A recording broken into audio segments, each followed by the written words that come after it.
Oh, we are back. We're back to the Monday morning nonsense. Welcome to the John Dulong Show. Brand new theme song. Still Mon Plaisir. Still repping my guy from France.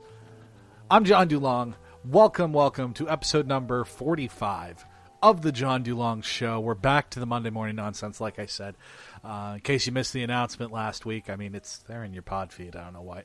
Anyhow, the point is, we're going back to Mondays just simply because it kind of just feels right. It's where we started this show. I did, 14 episodes or whatever I did on the Fridays. Honestly, the Mondays just make more sense for me in terms of how I conceptualize. But it was a nice, this show started out as a nice way of me to sort of contextualize the week that was and the week that is coming forward. It was a really great way for me to sort of decompress on the weekend. It was a nice little creative project for the weekend. Not that I, have weekends off or anything like that, but it was a nice project, basically. And moving to Fridays maybe was a little bit better in terms of being able to look at the news or whatever. But it wasn't. I don't know. It just wasn't the same. Anyhow, we're back after about a month off. Like I said in that little announcement there last week, I was pretty sick and pretty busy with school. We're coming towards the end of that though. I'm looking forward to it. I'm gonna miss. I literally just last Friday finished up my last exam for my actual law classes. I still have some classes to finish up prior to being finished of the in-class portion of my diploma. I still have a out-of-class placement to do, but I finished up the last exam. I'm gonna miss being in the classroom to a certain extent, but in a much more immediate sense, God, I'm looking forward to only having one gig, because I'm doing the school thing and I'm going to work as well and volunteering and all that sort of stuff and trying to have some semblance of a social life all the while, and that hasn't worked awesomely, to be honest. I've done what I can, but I ran into an old friend of mine who he works at the liquor store nearby to my place, and he's been an assistant manager there for the last little while, and he was saying, I'm going to be because the legalization of marijuana is very, very shortly here in Canada, and NSLC, certain select NSLC locations, liquor store locations here in Nova Scotia are going to be the places where you can buy your legal pot. And he was basically saying, like, I'm going to be super busy with that pot store soon, so we should probably do something. I'm just like, I know, I'm the worst. Like, I suck at getting together with people just simply because what is time and how do I acquire more of it? Honestly, I'd probably just waste it sleeping, though, to be perfectly honest with you. So this has been a roaring get back to, I changed up the day of the show. I changed up the music, and you're probably a little bit concerned that the show wasn't going to be the same. Well, we're back to John Dulong just rambling about nothing for the first 5 minutes of the show. Don't worry, my friends. The more things change, the more that they will inevitably stay the same. But the John Dulong Show. I'm glad to be back. Honestly, I have kind of missed getting behind the microphone and just talking about whatever, and I may have just broken my ankle. All right, false alarm. You ever have that thing where it almost disconnects from the rest of your body and it hurts a lot? I'm getting into a weird location once again here. I've really missed being able to get behind the microphone and just sort of, provide my opinions on what's been going on in the world. And I do want to start off with before we get into the meat of the show, with a little story that's been coming out of the sports world. When I say a little story, it's only little in terms of the fact that it hasn't really been touched on that much by the mainstream sports media, and that might just be a situation where I am sort of in the world. Of course, I'm in Canada, North American sports fan over here, and even though football, soccer, if you will, it has been covered more and more by Canadian outlets, and I know the same can be said in the United States. Even though it has been more and more popular in recent years, it is still bottom of the barrel in terms of interest. It is going to be superseded by a major sports game, like your average Premier League week. If there's something more important, quote unquote, going on at the same time, the major, Manchester United versus Liverpool game will get bumped over to TSN2 for a moderately important baseball game. Just like that's just an example. United versus Liverpool, that Northwest Derby. Very, very important game in the Premier League season. Obviously, huge importance in terms of the rivalry between United and Liverpool. But you give anything even remotely comparable in terms of a traditional North American sport, in terms of a rivalry, it's going to take precedence over the Premier League, which is fine. I get it. That's just sort of the way the lay of the land is. But the big story that's sort of come out over the last few weeks is that there's an allegation out there floating around from 10 years back that Cristiano Ronaldo, who's arguably the biggest star, I think he's maybe the biggest name in the sport right now. I don't think he is the. I don't think he's the GOAT. I don't think he's the greatest of all time. I think that is Lionel Messi.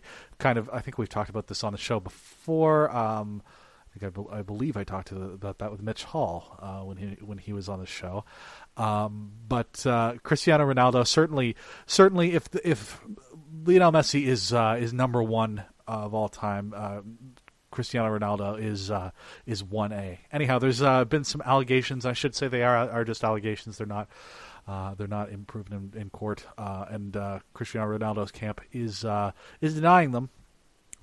Suggesting, and I believe that the reporting was coming out of Der Spiegel, suggesting that in 10 years back, I think it was 2009, Cristiano Ronaldo is alleged to have raped a woman in Las Vegas. So this is 10 years ago, and there was supposed to be a non-disclosure agreement signed at the time, but with the ongoing Me Too movement, why I didn't report, etc., this woman. This is something, this is one thing to sort of consider.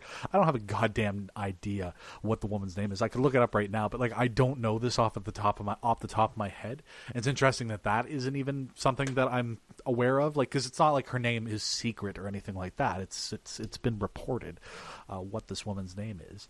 But I just sort of know there's a woman who is alleging that Cristiano Ronaldo had committed sexual assault against her.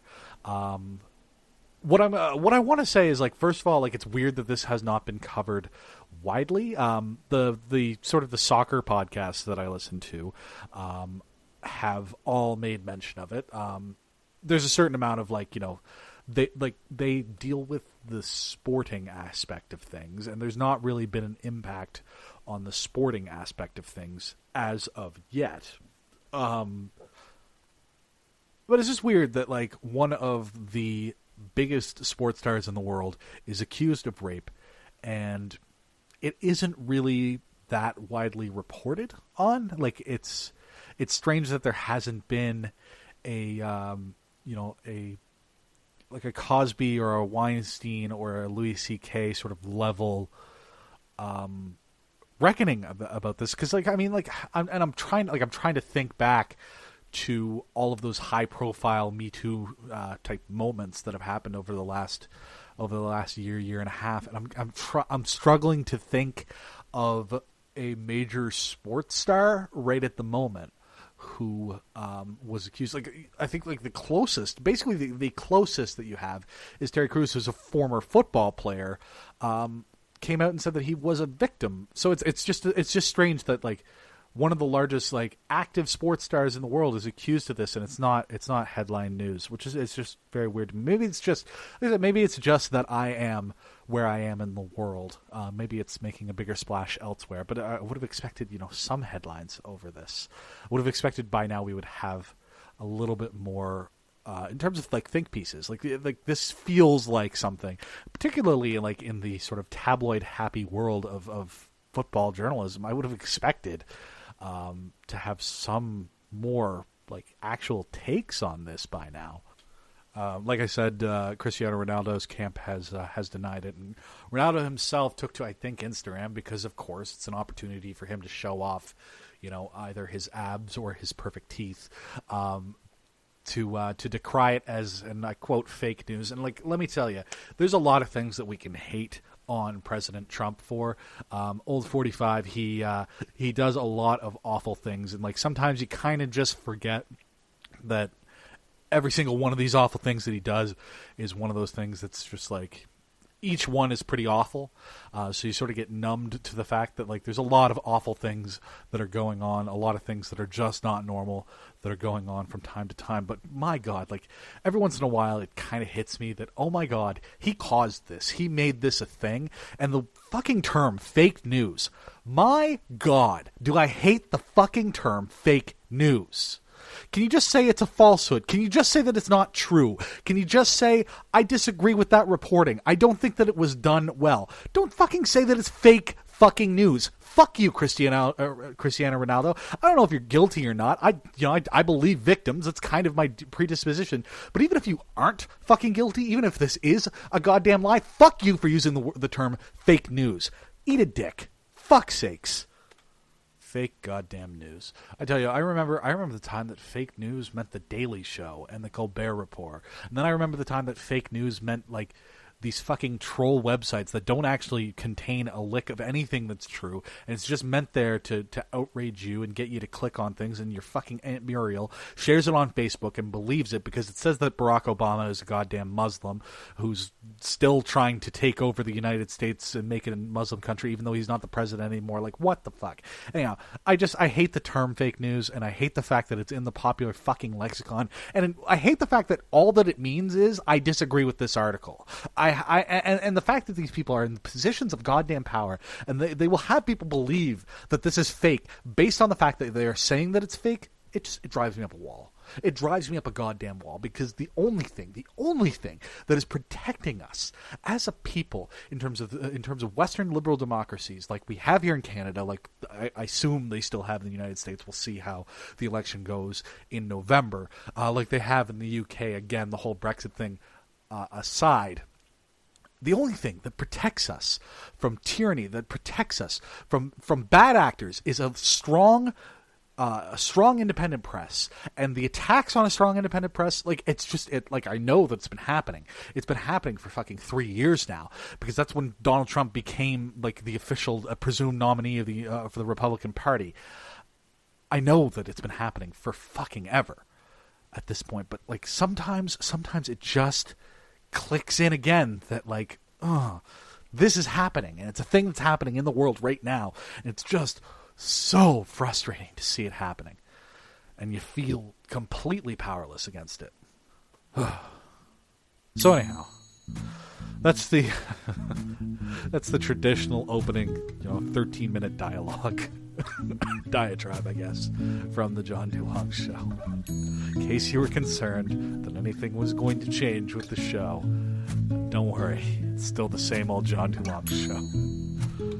After this little break, the anger is probably not over, because Kavanaugh, that's a thing that we got to talk about. It's been, like I said, it's been a minute.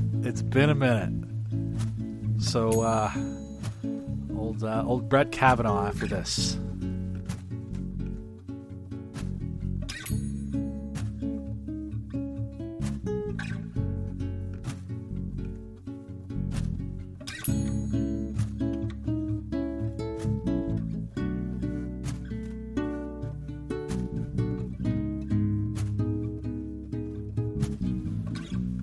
So, here we go. Brett Kavanaugh. I'm sure if you've been following the news at all, you know what the story is with this guy. Old Brett Kavanaugh, beer loving Brett, this has been the subject of many allegations of sexual misconduct, sexual assault.